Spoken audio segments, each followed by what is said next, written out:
Israel imewasilisha ombi la kumfukuza mwendesha mashtaka wa ICC, kubatilisha hati ya kukamatwa kwa Netanyahu na pamoja na aliyekuwa waziri wa ulinzi Bwana Yoav Gallant. Habari mpya zinasema mwendesha mashtaka wa ICC Karim Khan alitumia madai ya uongo kulenga Israel ili kujiepusha na madai ya unyanyasaji wa kijinsia. Hii ni taarifa iliyotolewa kupitia gazeti la Israel la Jerusalem Post ambalo limeeleza juu ya kwa nini waziri mkuu Benjamin Netanyahu amewekewa hati ya kukamatwa yeye na baadhi ya maafisa wake, ikiwa ni pamoja na aliyekuwa waziri wa ulinzi Yoav Gallant. Israel ilikata rufaa katika mahakama ya kimataifa ya uhalifu ya ICC, mahakama ya rufaa siku ya Jumatatu kutaka hati ya kukamatwa kwa waziri mkuu Benjamin Netanyahu na aliyekuwa waziri wa ulinzi Yoav Gallant ibatilishwe.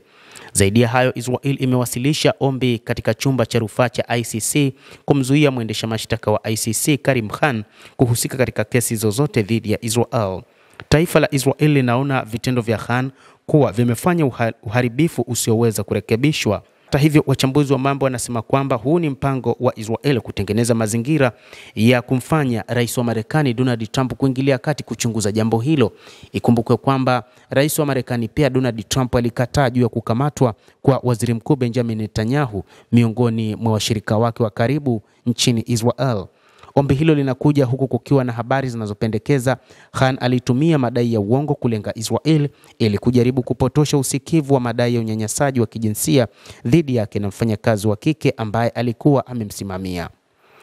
Wachambuzi wa mambo wanasema Israel imeamua kuanzisha propaganda ambapo kimsingi wanataka kuona waziri mkuu Benjamin Netanyahu akifutiwa kesi ya mauaji ya halaiki huko katika ukanda wa Gaza, jambo ambalo limethibitishwa ulimwenguni kote.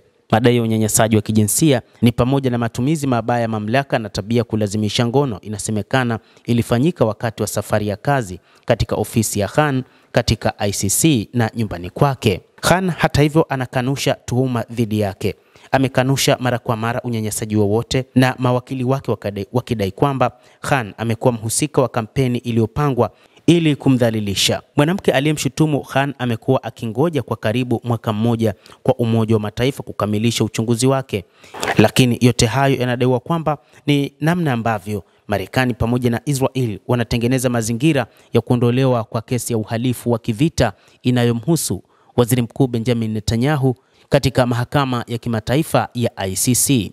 Wachambuzi wa mambo pia wanasema kwamba swala la mauaji ya halaiki katika ukanda wa Gaza ni jambo ambalo liko wazi na halihitaji kuonyesha kwamba labda kumekuwa na mipango ya Imran Khan kutengeneza mazingira ya kutokamatwa kwake yeye kwa sababu ya kashfa ya ngono. Lakini kesi ya uhalifu wa kivita katika taifa la Kiyahudi ni kesi ambayo ipo na haikuwahi kushuhudiwa katika kipindi cha karne hii na hata karne zilizopita, kutokana na mauaji ya halaiki ya zaidi ya watu 70,000 waliouawa katika ukanda wa Gaza kwa sababu ya vita kati ya kundi la Hamas na Israel IDF.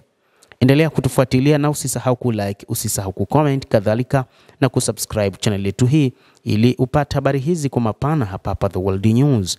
Mimi ni Adam Hussein, endelea kuwa nasi wakati wote, endelea kutufuatilia uweze kujua nini kinajiri katika ulimwengu.